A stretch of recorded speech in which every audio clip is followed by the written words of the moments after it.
Achievers path classes में मैं अवधेश आप सभी का स्वागत करता हूं।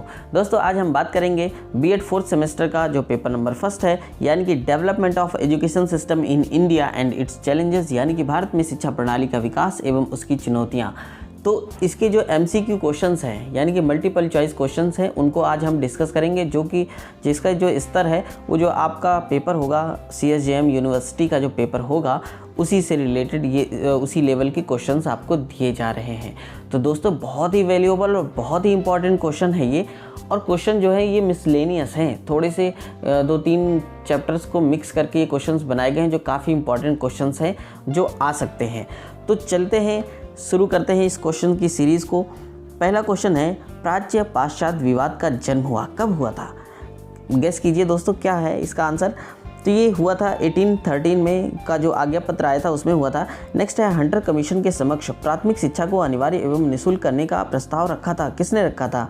दोस्तों इसका जो ऑप्शन होगा, ऑप्शन नंबर है डी, दादा भाई नौरोजी, डी फॉर दादा। नेक्स्ट है क्या है, दूरवर्ती शिक्षा को कहते हैं, क्या कहते हैं? दोस्तों इसको दूरस्थ शिक्षा, स्वतंत्र शिक्षा, पत्राचार शिक्षा भी कहते हैं, यानी कि option number D is the correct answer, ये सभी। नेक्स्ट है क्या, नेक्स्ट क्या है, शिक्षण को रोचक और प्रभावशाली बना देती है, क्या चीज़ बना देती है? तो option number C is the correct answer, शिक्षण में जो प्रयुक्त युक्तियां हैं वो शिक्षण को रोचक बना देती हैं। अब वो कुछ भी हो सकता है, चित्रकला भी हो सकती है, लेखन की कला भी हो सकती है, क्रिएटिविटी बच्चों का हो सकता है, ब्रेन स्टॉर्मिंग, कई प्रोसेस होते हैं। तो शिक्षण में प्रयुक्त युक्तियां is the correct answer, option number सी।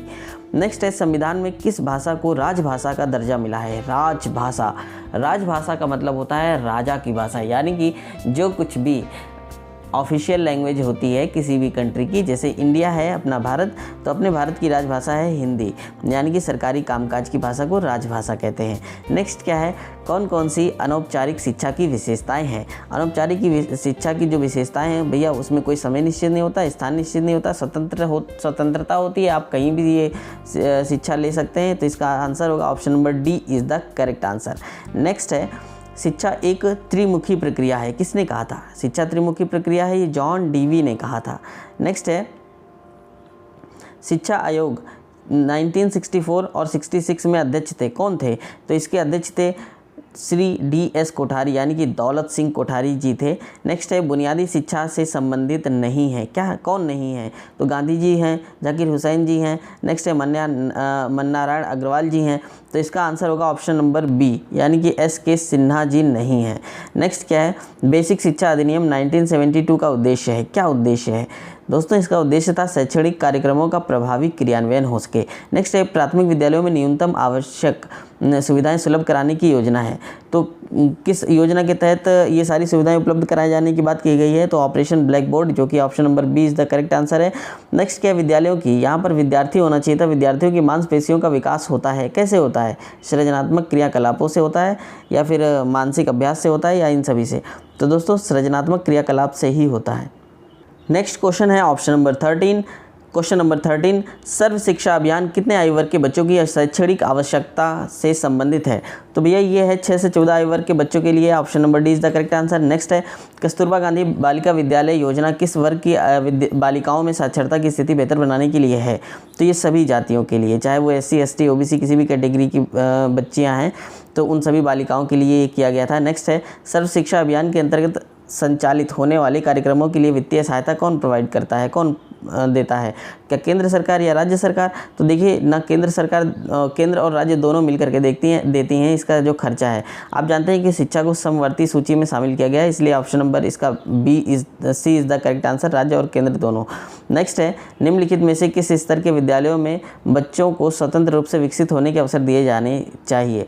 तो पूर्व प्राथमिक विद्यालय में बच्चों को स्वतंत्र रूप से विकसित होने के अवसर दिए जाने चाहिए। नेक्स्ट है, प्राथमिक विद्यालयों में मध्याह्न पोषाहार वितरण योजना कब प्रारंभ हुई थी? तो ये योजना प्रारंभ हुई थी ऑप्शन नंबर ए, यानी कि 15 अगस्त 1995 को। नेक्स्ट क्या है, हराश की समस्या से आशय क्या है? देखिए होता क्या था कि बच्चे जब पढ़ते थे प्राथमिक विद्यालयों में तो बीच में ही पढ़ाई छोड़ करके भाग जाते थे किसी कारण की वजह से, तो गरीबी वगैरह मेन कारण होता था। वो बेचारे थोड़ा सा भी पढ़ते थे तो सोचते थे कि अब घर का खर्चा उठाएं, कमाई उमाई करें, क्योंकि आर्थिक स्थिति खराब होती थी। तो इसका मेन कारण है ऑप्शन नंबर सी, बीच में ही विद्यालय छोड़कर चले जाना, जो कि हराश की बहुत बड़ी समस्या थी। नेक्स्ट क्या है, राष्ट्रीय साक्षरता मिशन की स्थापना के बाद सर्वप्रथम संपूर्ण साक्षरता अभियान की घोषणा की गई। तो किस राज्य में सबसे पहले की गई थी? तो राज्य है Kerala, option number A is the correct answer. Next क्या है, शिक्षा को द्विध्रुवीय प्रक्रिया किसने कहा? तो द्विध्रुवीय प्रक्रिया कहा था जॉन एडम ने, यानी कि option number B is the correct answer. Next है NCERT का फुल फॉर्म क्या है? तो NCERT का फुल फॉर्म है ऑप्शन नंबर ए, यानी कि national council of educational research and training. Next है 22, भारतीय संविधान में शिक्षा क्या है? तो शिक्षा को किस सूची में शामिल किया गया है? तो शिक्षा को समवर्ती सूची में शामिल किया गया है। समवर्ती सूची का मतलब केंद्र और राज्य सरकार दोनों मिलकर के शिक्षा की व्यवस्था को देखेंगे। नेक्स्ट है 23 क्वेश्चन नंबर, हमारे संविधान के किस अनुच्छेद में 14 वर्ष की आयु के बालकों को निःशुल्क और अनिवार्य शिक्षा की बात कही गई है? तो आर्टिकल 21A में, यानी कि option number D is the correct answer है। नेक्स्ट क्या है, निःशुल्क और अनिवार्य शिक्षा अधिनियम में कितने अध्यायों का वर्णन है? तो option number D is the correct answer, यानी कि 7 अध्यायों का वर्णन इसमें आता है। नेक्स्ट है निःशुल्क एवं अनिवार्य बाल शिक्षा का अधिकार अधिनियम कब भारत के राजपत्र में प्रकाशित हुआ? तो ये प्रकाशित हुआ था 27 अगस्त 2009 को। नेक्स्ट है विशेष श्रेणी वाले विद्यालयों को आर्थिक रूप से निर्बल समुदायों के बच्चों के लिए पहली कक्षा में कितने प्रतिशत स्थान आरक्षित करना होगा? इसका आंसर होगा ऑप्शन नंबर ए 25%। नेक्स्ट है निःशुल्क और अनिवार्य शिक्षा का प्रावधान संविधान की किस धारा में है? तो संविधान की धारा 45 में है। Option number A is the correct answer. Next है वैदिक काल में शिक्षा का माध्यम कौन सी भाषा थी? क्या संस्कृत हुआ करती थी या अपभ्रंश या पाली? देखिए दोस्तों, इस क्वेश्चन को ध्यान से समझिएगा। आपको पहले ही संस्कृत दे देगा तो बहुत ज़्यादातर बच्चे क्या करेंगे, हाँ ठीक है संस्कृत लगा के चले आएंगे चुपचाप, तो बाकी ऑप्शन ही नहीं पढ़ेंगे। तो ऐसा नहीं होता है दोस्तों। क्या होता है कि जब भी आप ऑप्शन पढ़िए तो पूरे ऑप्शन पढ़िए, चारों के चारों, ठीक है। कभी कभी क्या होता है ओवर कॉन्फिडेंस में क्वेश्चन ज़्यादा गलत हो जाते हैं। तो ये क्या होगा, option number D is the correct answer, विशुद्ध संस्कृत है। नेक्स्ट क्या है, वैदिक काल में गुरुकुल में क्षत्रिय बच्चों का प्रवेश किस आयु में होता था? तो गुरुकुल में जो क्षत्रिय बच्चे थे उनका प्रवेश आयु का वर्ष था 10 साल के जब वो होते थे तब। नेक्स्ट है विश्व का सर्वप्रथम विश्वविद्यालय कौन सा है? तो विश्व का जो सबसे पहला विश्वविद्यालय है वो तक्षशिला और जो दूसरा विश्वविद्यालय था वो नालंदा था। दोस्तों एक बात और मैं कहना चाहूँगा कि जो क्वेश्चन की सीरीज़ आपकी हैं वो मैं टॉपिक वाइज बनाऊँगा। नेक्स्ट वीडियो आपके टॉपिक वाइज क्वेश्चन की सीरीज़ आएंगे जिससे आपकी और भी बेटर तरीके से तैयारी हो सकेगी। तो मिलते हैं नेक्स्ट वीडियो में। Thank you.